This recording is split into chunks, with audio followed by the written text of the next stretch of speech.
What's up, everybody? Welcome back to another episode of the Personal Trainer Business Accelerator podcast, where personal trainers save lives and they deserve to get paid like it. And that's what I'm here to help you do. So this is part 2 of the niching down episode, where I want to get into the specifics of how you can niche down and what that looks like and what that solves. And ultimately, if you didn't watch part 1, go listen to part 1, kind of changing your beliefs on why you should niche down.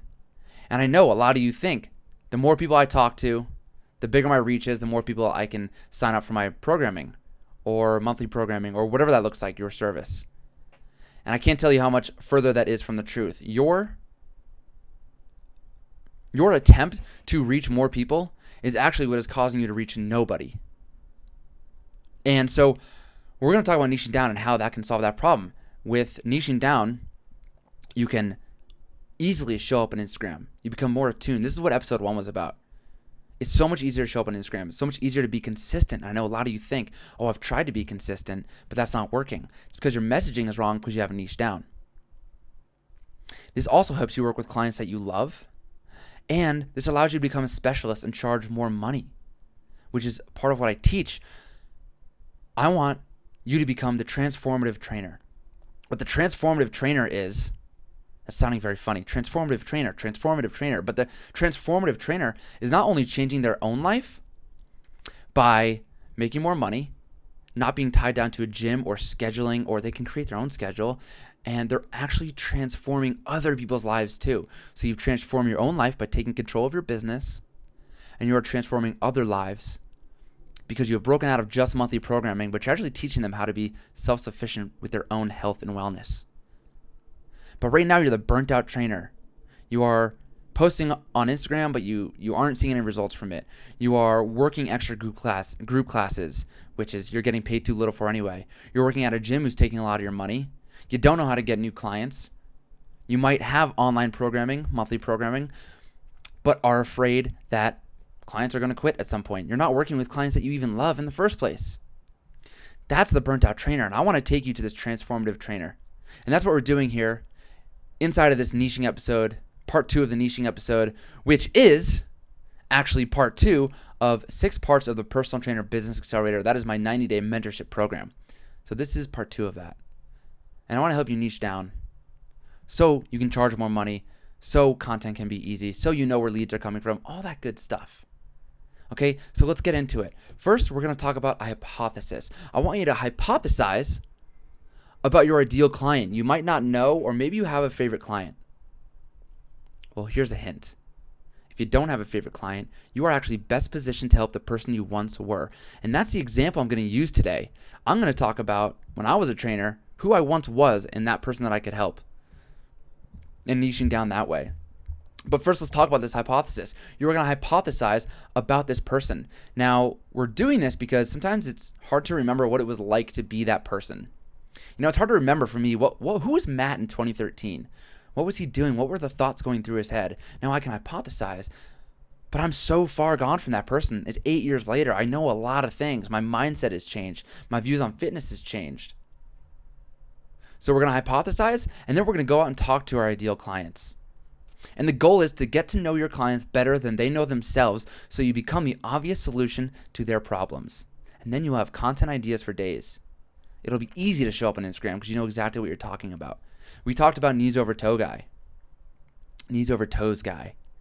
You know, it's so easy for him to show up online because he just talks about knee pain, and he used to have shitty knees.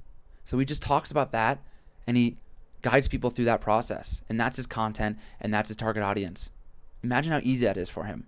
So if you're struggling with your ideal client, if you picture someone, I don't want you to make someone up. I want you to picture your favorite client. And if that's difficult, then I want you to imagine your past self. Right now, we are going to talk about Matthew Allen in 2013. Who was he? And we're going to start with the demographics and psychographics of that person so we get to know them so freaking well so that we can speak to their pain points. And when they see our content, they're going to go, holy shit, Matt's inside my head. I need to hire him. We become the obvious solution to the problem. So a demographic is things on the surface. Matt in 2013 was a civil engineer. He's white. He makes $55,000 a year. He lives in New York City in the East Village. And he's got a girlfriend that he's been dating a while. These are all these surface level things. He grew up in Connecticut. He's got an older brother, mom and dad. I'm almost dipping into psychographics. Let's get into that. You can also start to describe. If you're just going to list out things about your ideal client, they're psychographics. What are those things? Those are their beliefs, limiting beliefs, goals, all these kind of hidden things. So what did Matt want? Well, at the time, he wanted to look sexier naked. You know, he can get into fitness goals. He loves playing sports. That's more of a demographic. He loves playing sports and wants to be the fittest person, you know, in the intramural field when he's playing softball or flag football. He wants to be the MVP there. He also, you know, really believes in fitness, and he believes in wellness and taking care of yourself. He wants to grow at his engineering firm and make a lot of good money and be a project manager. Things like that. We want to get very specific so we know our ideal client very well. Okay, and when we're niching down, a lot of people get stuck on this. I just want to clear up some confusion. Just because you say, you know, you get really specific on your ideal client. So the niche is, you know, maybe it's 25-year-old male living in New York City who wants to, you know, be the fittest intramural player ever. Like, those are my goals. Maybe that's something I want. We don't have to get stuck to an age range. We don't have to get stuck to male or female. Take me, for instance. My niche is personal trainers. I could go deeper. I could just do CrossFit coaches. But personal trainers is working. It's pretty niche enough. And I'm speaking to and honestly, I tend to attract a lot more CrossFitters anyway because of the content I'm putting out. So that's great for me, right? We can't talk about these beliefs in the last episode. But for you, if you're going to say moms, I want to help moms, well, we can get way more specific there because there's a big difference between moms whose kids, you know, like my mom, 63 years old, I'm 31, you know, her kid's out of the house. That's a different type of mom than a new mom who has a 1-year-old running around, or 10-year-olds, or things like that. So we want to get specific than a working mom or stay-at-home mom. That's very different. They have different problems. And you're going to see as we go through this, we want to get very specific on these problems. So again, we become the obvious solution to their pain points, to achieving their goals. So the next thing I want you to do, you have your demographics, psychographics, you have this idea of who this person is. And if it's you, pretty easy to answer those things. And give this person a name if you want. Well, I'm going to call him Matt. I'm Matthew Allen. We'll call him Matt.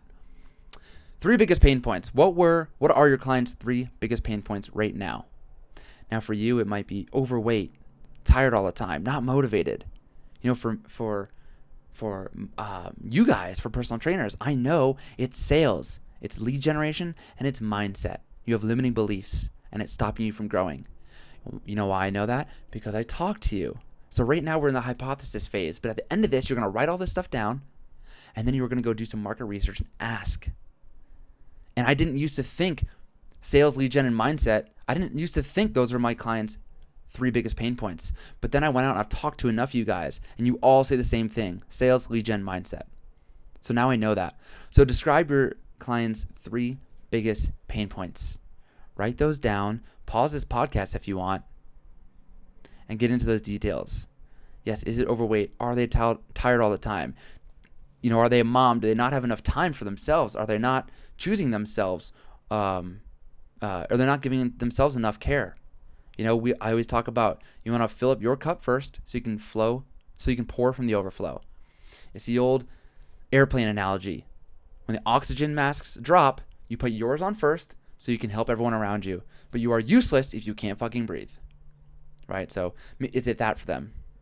Okay, then you want to get into their emotional pain points. Now you may have already written this down, but instead of overweight, okay, overweight's a problem. I'm in pain. I'm tired.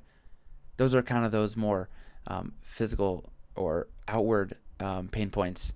But we describe their emotional pain points. What's going on? They're stressed out. They lack confidence. They don't think they're good enough. They don't think they can have the body they want. Like, what are those emotional pain points? When they lay in bed at night, what are they thinking about? God, if I could just lose the weight. And then I could show up better. Then I wouldn't be so afraid of this. You know, what are those things?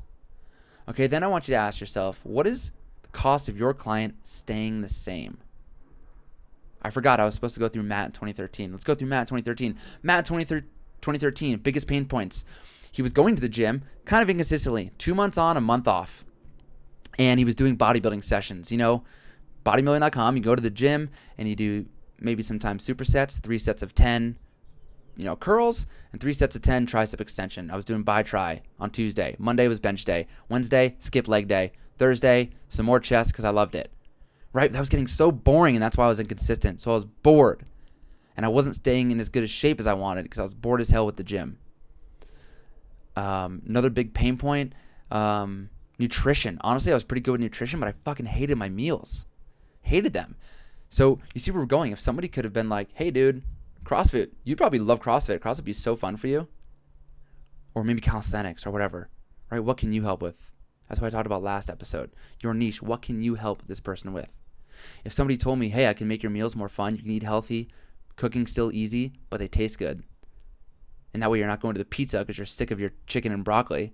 Right? So these type of pain points, that would be perfect for me. I would love if a trainer was targeting me like that. Okay, my emotional pain points, I'd have to think about this one. Honestly, probably unhappy in my job. I don't think I knew that yet. 2013, see, this is why it's hard, and this is why you're going to hypothesize on it, and this can take some time. Guys, I did this for myself with you guys, with personal trainers, and it took me an hour and a half to get through these questions. I really wanted to think about it. So I'm not going to make you suffer while I think about what was Matt like in 2013. So I'll keep going. But what is the cost of your client staying the same? Matt staying the same, continually inconsistent with his fitness, not achieving the goals he wants, eventually just hating bodybuilding, those type of workouts so much that he stops working out altogether. And that's the cost of me not figuring out a new way to work out. How do I make fitness fun? That's the big thing. That's nice, right? So you see where we're going with this? See where we're going with the marketing? If somebody was saying, I'm going to make fitness fun, hey, you hate bodybuilding? I'm going to help coach you and make fitness fun again. Oh my God. Gimme. So what is the cost of your client staying the same? What else? So I want you to go deeper with this. And I said, Matt, in 2013, the cost of staying the same is stop working out. Okay, stop working out. That's step one. What is the cost of me not working out now? Oh no, I start gaining weight. Oh my God, if I start gaining weight, what happens then? I lose confidence in my body. I lose confidence with my friends. I lose confidence at work. What is the confidence costing me with my friends? Ooh, I'm not feeling like myself. Probably if I'm not working out, I'm not feeling healthy. So I'm not feeling energized. God, I love energy. Energy is my superpower. If I stop working out and I start losing energy, then I'm not myself. Then I stop showing up at work better. I don't get the raise that I want. You see, we start asking these questions. What is it costing them? Staying the same. We go down this rabbit hole. And I lay in bed at night and I go, fuck, if I continue to, work out for a month, bodybuilding shit, then a month off, month on, month off. And eventually I'm just going to hate bodybuilding. And oh my God, I'm just not inspired by working out. Like, what do I do then? What is scaring me? What is keeping me up at night? Oh my God, is my girlfriend going to like me anymore? Is she going to find me sexy and attractive? Oh my God, I'm not inspiring. I'm not myself. I'm not energetic. She's going to leave me for someone else who's fun and fit. So that's what it could cost me to stay the same. Now, again, we're going to go back. I'm going to ask this question in a different way. A previous question. What is the overarching reason that your client is dealing with these issues? And do they know it? And that's an important part. The overarching reason that I'm dealing with boredom in the gym, lack of motivation to go to the gym, is because it's not fun anymore. So I'm very aware of that. I know bodybuilding is not fun, but I don't know what else to do. So what is your client dealing with? What is the overarching reason? If it's nutrition, do they understand that, let's say it's energy, it's always tired at work. Do they even realize that nutrition is why they don't have energy? They want to lose weight. They're under eating. They're like, I just want to lose weight, but I'm fucking tired all the time. They don't realize that food is fuel. Are they aware of that? That's an important distinction to make. So write that down. And then also, what have they tried in the past? What do they like and dislike about it? So you can call that out in your content. What have I tried in the past? Just bodybuilding. Have I tried anything else? At the time, yeah, I think I tried some calisthenics back in 2013. I think in college or even high school, I was trying some calisthenics. I think I was trying to do a planche push-up. Am I saying that right? That's like a push-up, but like your feet aren't on the ground. So your hands are kind of by your waist. Like I tried some calisthenics, but it was difficult and I wasn't seeing the aesthetic change. So yeah, I've tried some stuff. What I dislike about it, I didn't really have guidance. It was difficult. It was taking a long time. Am I doing this right? Am I doing the progressions right? Things like that. Maybe your person. Have they tried personal training? Have they tried CrossFit classes, F45, Orange Theory? Have they tried anything? Have they tried keto, these other diets? Have they tried journaling, mindset? What have they tried? And what do they like about it? What do they dislike about it? For you guys, what have you tried? You've tried personal training in person. You tried coaching classes, not making enough money. It's exhausting and honestly not fulfilling. You've tried consistent posting on Instagram, but it's not working. You've posted one time, hey, looking for 5 people who want to lose weight, blah, blah, blah, and that didn't work. And then you've tried running Facebook ads. Those didn't work. You've built a website and took 3 months to build that, and that's not getting any sales. You've done in-person sales, but you got scared and you didn't know how to conduct a sales call or a sales meeting, and then you shrink up when you're asking higher price point. You don't know how do we get lead gen? Oh, I'll just post a lot and people will find me. It doesn't work like that. So I know, or I'm hypothesizing, right? What have you guys tried? Maybe you haven't tried a website, but this is when we go ask. Okay, and then we want to know our ideal situation in a year from now. Ideal situation in a year from now. For you, for personal trainers, it's maybe making consistent take 10K months, knowing exactly where to get clients, having a system in place to change more lives and get referrals, and making Instagram super easy. And sales calls you actually love sales calls. Okay, so the overarching goal is more money so you can have more freedom, so you can love your life again. What does your client want? They want to weigh 30 pounds less. Yeah, but what else? What does that get them? You want to weigh 30 pounds less. They want to be out of pain. What else? What does this get them? I want you to keep asking yourself that until you just keep going. What does losing 30 pounds get them? Well, then they can wear, their pants from high school. If they wear their pants from high school, what does that get them? That gets them more confidence. They're more confident at work. What does more confidence at work get them? Oh, they can stand up and do the presentation with authority. Okay, when they do that, what does that get them? It gets them, they land the project, which gets them the raise, which gives them more money, which allows them to work less, which allows them to spend more time with their kids, which allows them to go on more vacations, and they love life again, and they're super mom. Oh my God.